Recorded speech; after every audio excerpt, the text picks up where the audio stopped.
Assalamualaikum warahmatullahi wabarakatuh. Bertemu lagi di pelajaran IPA. Ini adalah pertemuan yang ketiga untuk pembahasan di bab kedua, yaitu tentang bencana alam dan mitigasi bencana. Pada pertemuan sebelumnya kita sudah membahas tentang gempa bumi, gunung meletus, tanah longsor, dan banjir. Sekarang kita masuk ke bahasan yang terakhir, yaitu hidrometeorologi. Pada bagian ini kita akan membahas dua, yaitu yang pertama pengertian bencana hidrometeorologi dan yang kedua yaitu macam-macam bencana hidrometeorologi termasuk di dalamnya mitigasinya. Kita masuk ke bagian yang pertama. Pengertian bencana hidrometeorologi adalah bencana yang berhubungan dengan air dan dipengaruhi oleh posisi bulan dan matahari terhadap bumi. Jadi bencana ini adalah bencana musiman, ya bisa dikatakan seperti itu. Kita di Indonesia ada dua musim, yaitu musim kemarau dan musim hujan. Jadi pada dua musim ini ada bencana-bencana yang identik dengan pergantian musim, ya. Kemudian macam-macam bencana hidrometeorologi. Di sini kita akan membahas tiga, yaitu yang pertama bencana kekeringan, kemudian yang kedua angin topan atau dikenal juga dengan istilah angin puting beliung, dan yang ketiga yaitu gelombang pasang. Ya, kita masuk ke yang pertama, kekeringan. Ya. Kekeringan adalah suatu kondisi di mana ketersediaan jumlah air jauh di bawah kebutuhan. Jadi kondisi ini adalah ketika kita kekurangan air, kekeringan air. Air itu tidak hanya untuk dikonsumsi, juga air untuk yang kita gunakan misalkan untuk pertanian, kemudian untuk kebutuhan kita sehari-hari. Ya, ketika air itu jauh berkurang dibandingkan yang kita butuhkan, maka itulah terjadinya bencana kekeringan. Nah, kekeringan ini ada dua macam, yaitu kekeringan alamiah dan kekeringan antropogenik.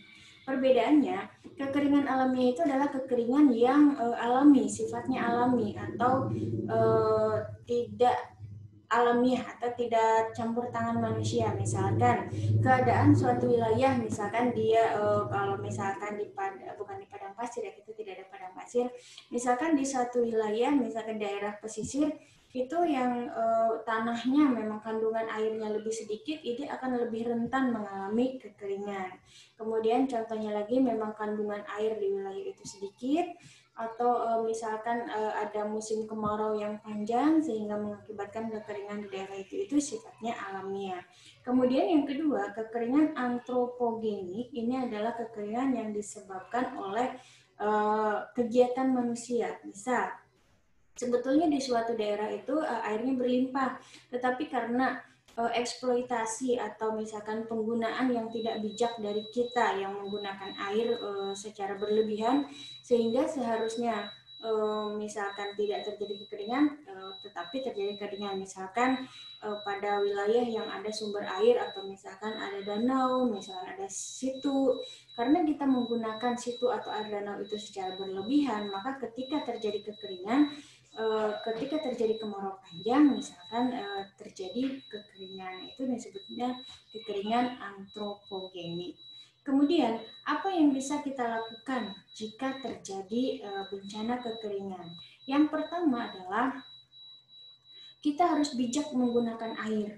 Ya, jadi ketika misalkan selama musim hujan, kita tidak jor-joran menggunakan air, gunakan air sehemat mungkin. Ya, kemudian yang kedua, penghijauan. Lagi-lagi penghijauan. Apapun yang terjadi, penghijauan itu memang menjadi solusi. Ya, kenapa? Karena sifat alami dari tumbuhan itu menyerap air. Jadi ketika ada hujan, di musim hujan, air itu tidak mengalir semua. Satu, menghindari banjir karena airnya tidak mengalir semua, diserap oleh tumbuhan.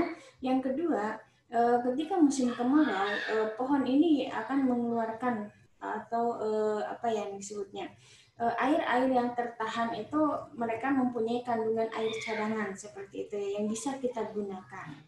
Kemudian mendirikan posko kekeringan ketika memang kita di wilayah kita misalkan terjadi kekeringan, kemudian yang menimbulkan bencana, misalkan tidak bisa petani tidak bisa menanam padinya, menanam palawijanya, kemudian kebutuhan kebutuhan pangannya menurun, maksudnya pasokan pangannya menurun, maka disitulah gunanya posko kekeringan. Jadi memetakan siapa-siapa saja warga yang butuh bantuan atau apa yang bisa dilakukan. Karena kekeringan juga bisa memicu bencana-bencana lain, misalkan kebakaran. Ya.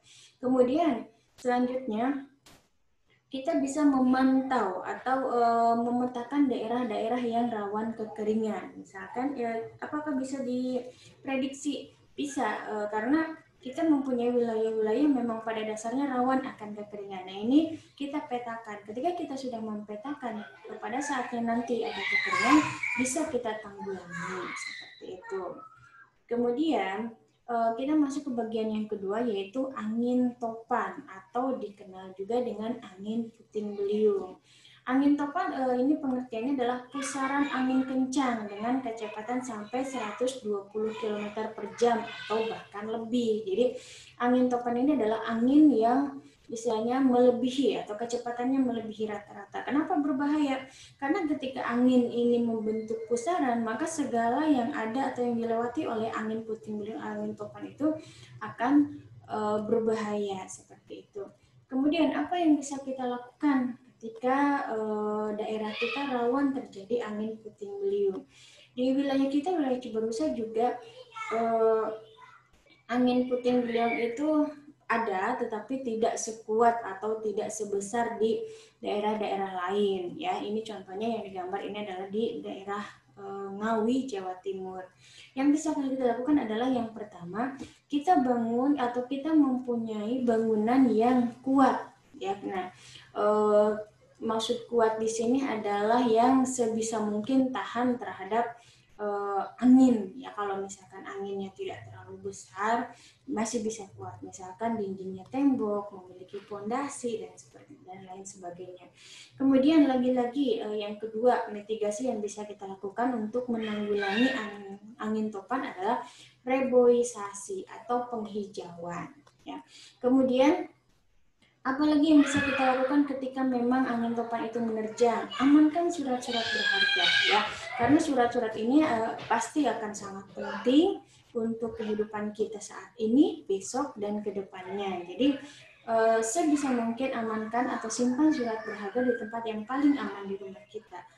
Nanti ketika misalkan terjadi angin topan atau bencana apapun, maka surat-surat berharga ini tidak rawan rusak atau hilang. Ya.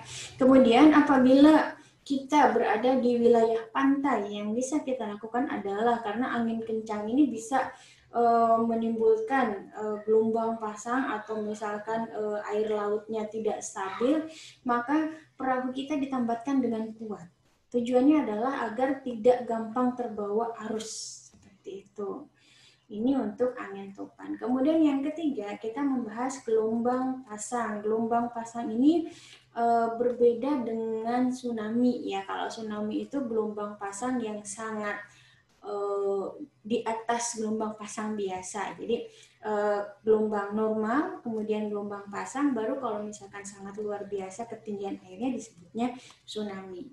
Gelombang pasang ini adalah gelombang air laut yang melebihi batas normal dan menimbulkan bahaya. Jadi apakah tsunami gelombang pasang juga? Iya, tetapi tsunami itu diberikan atau istilah tsunami diberikan kalau memang gelombang pasangnya sangat tinggi dan biasanya terjadi karena akibat adanya gempa atau misalkan gunung meletus yang gunungnya itu ada di wilayah laut. Kalau gelombang pasang ini adalah gelombang yang akibat tadi bencana hidrometeorologi akibat bencana musiman, ya seperti itu. Kemudian apa yang bisa kita lakukan kalau kita di daerah pesisir pantai, kemudian menghindari gelombang pasang? Yang pertama yang bisa kita lakukan adalah selalu mengikuti perkembangan cuaca. Ya, kemarin kita sudah belajar, Ibu sudah ajarkan, kita sudah menginstal info BMKG. Nah, di situ selain pemberitahuan gempa, juga ada pemberitahuan cuaca buruk atau peringatan dini cuaca di wilayah Jabodetabek, di wilayah pesisir, misalkan ada di situ 1 hari 2 hari ke depan. Jadi ketika kita misalkan ada di daerah pesisir atau kita berencana mau berekreasi ke pantai, kita bisa melihat itu. Ya, apakah pantai sekarang aman atau misalkan memang sudah ada peringatan dini bencana dari BMKG. Kemudian yang kedua, kita siapkan atau prediksi atau menyiapkan tempat pengungsian. Jadi kalau misalkan nanti kita berada di wilayah pesisir atau kita sedang berekreasi atau misalkan kita mempunyai kerabat di sana, orang tua di sana gitu. Kita harus tahu di mana kemana kita harus pergi ketika terjadi nanti gelombang pasang seperti itu. Ya. Kalau misalkan kita berwisata, kita bisa melihat di situ rambu. Biasanya di setiap hotel, di setiap tempat wisata itu ada rambunya. Misalkan titik kumpul atau kita harus ke arah mana, arah evakuasi seperti itu. Itu harus kita pahami dengan seksama. Kemudian yang ketiga yang bisa kita lakukan adalah menghindari cuaca buruk. Jadi ini bisa kita lihat tadi dari perakiraan cuaca atau bisa juga dengan melihat langsung. Kalau misalkan kita sedang berada di pinggir pantai, kemudian kita melihat lautnya itu sedang memang di situ ada awan cumulonimbus atau awan badai misalkan, kita tidak usahlah dulu mendekat ke pantai seperti itu ya. Kemudian yang bisa kita lakukan yang keempat adalah membuat fondasi atau membuat bangunan pemecah ombak. Jadi kalau kita ke tempat wisata, di sini ada bangunan batu-batu yang menjorok ke laut yang bisa dipakai biasanya buat foto-foto. Itu sebetulnya fungsinya adalah selain keindahan juga fungsinya adalah untuk pemecah ombak seperti itu. Jadi ketika nanti ombak datang, ombaknya itu tidak terlalu tinggi, jadi bisa terpecah atau ombaknya itu terpecah oleh batu itu. Jadi dia tidak terlalu besar menghantam ke daratan. Ya. Demikian tentang bencana hidrometeorologi. Berarti setelah selesainya bagian yang kelima yaitu bencana hidrometeorologi, maka untuk bab 2 bencana alam dan mitigasi bencana sudah selesai. Minggu depan kita masuk ke pembahasan yang baru. Ya, sekian dari Ibu. Assalamualaikum warahmatullahi wabarakatuh.